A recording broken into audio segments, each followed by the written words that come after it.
থাকে কবি, লেখক বা স্বাস্থ্য শিল্পী বলো, আমি তাদের মতো কেউই নই না।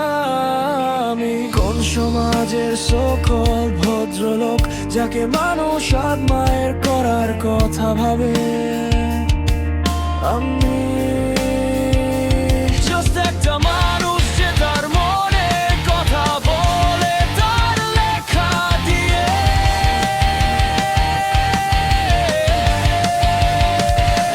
সমাজ বলে তুমি বাজে, সমাজ বলে তুমি ভালো, যদি হোয়াইট কলার চাকরি থাকে তাহলেই তুমি ভালো।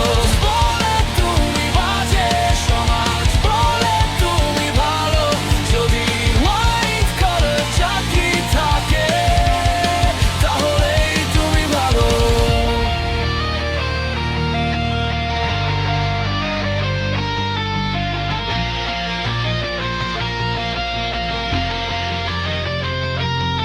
না যদি থাকে চাকরি বলে যেতে তুচ্ছ হে নগণ্য, চাকরি থেকেও কি মানুষ ভালো হতে পেরেছে কখনো? যদি থাকে চাকরি বলে যেতে তুচ্ছ হে নগণ্য, চাকরি থেকেও কি মানুষ ভালো হতে পেরেছে কখনো?